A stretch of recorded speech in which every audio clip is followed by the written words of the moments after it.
Halo teman-teman, kita akan membahas pelajaran ekonomi kelas 10 SMA. Pada sesi 1 dan modul 1 ini kita akan membahas tentang sejarah dan latar belakang OJK.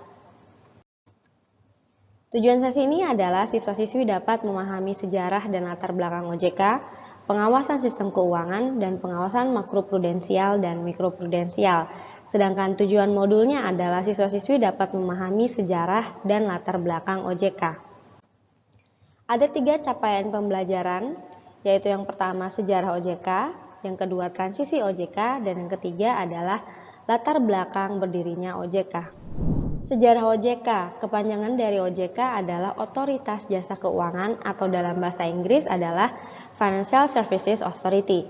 OJK merupakan lembaga pengawasan sektor jasa keuangan yang independen dan dibentuk berdasarkan undang-undang. Berdiri pada tahun 2011. Ini adalah transisi OJK yang bermula di tahun 2011 perlahan, mulai dari pasar modal dan IKN beralih ke OJK pada tahun 2012, dilanjutkan dengan perbankan pada tahun 2013, dan 2015 dilakukanlah pembinaan, pengaturan, dan pengawasan LKM. Ada 6 latar belakang berdirinya OJK. Yang pertama konglomerasi bisnis, lalu integrasi produk dan jasa keuangan, hybrid produk, arbitrase peraturan, koordinasi lintas sektoral, dan perlindungan konsumen. Yang pertama adalah konglomerasi bisnis. Ini adalah ketika lembaga keuangan mengalami transformasi kegiatan usaha. Pada awalnya hanya bank, namun saat ini terjadi konglomerasi bisnis keuangan dengan menawarkan produk dan jasa keuangan lainnya. Artinya, pada konglomerasi bisnis ini, satu perusahaan mengalami bisnis ekspansi. Yang kedua adalah integrasi produk dan jasa keuangan. Bank berfungsi sebagai supermarket keuangan. Terjadi cross-selling produk dan jasa keuangan di antara beberapa lembaga jasa keuangan. Artinya, ketika kita ke bank, kita tidak hanya membeli produk perbankan, tapi juga produk-produk keuangan lainnya. Yang ketiga adalah hybrid produk. Ini adalah industri jasa keuangan mengalami proses globalisasi dengan adanya kemajuan teknologi dan inovasi yang pesat, sehingga menciptakan produk dan jasa keuangan yang lebih sophisticated ataupun canggih.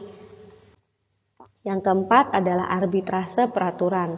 Transformasi kegiatan usaha dan penawaran produk dan jasa keuangan dari beberapa lembaga membutuhkan satu badan otoritas jasa keuangan, sehingga tidak terjadi arbitrary, yaitu menjadi solusi untuk peraturan dan kebijakan yang redundancy maupun overlapping.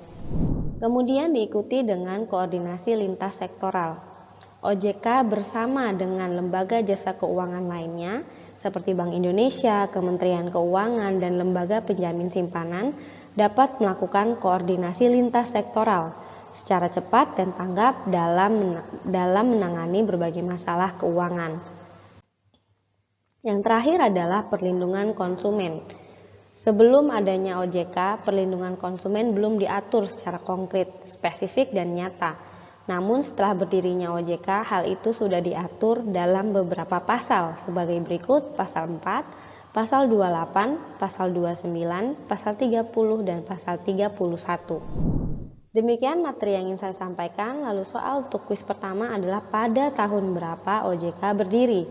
A. 2012, B. 2011, C. 2010, dan D. 2009. Lalu soal kedua, suatu lembaga jasa keuangan berfungsi sebagai supermarket keuangan, merupakan latar belakang berdirinya OJK pada tahapan A. Arbitrase peraturan, B. Konglomerasi bisnis, C. Hybrid produk atau produk hybrid, dan yang terakhir D. Integrasi produk dan jasa keuangan. Demikianlah materi kita dan dapat diambil dari buku Otoritas Jasa Keuangan tahun 2016, Seri Literasi Keuangan Perguruan Tinggi.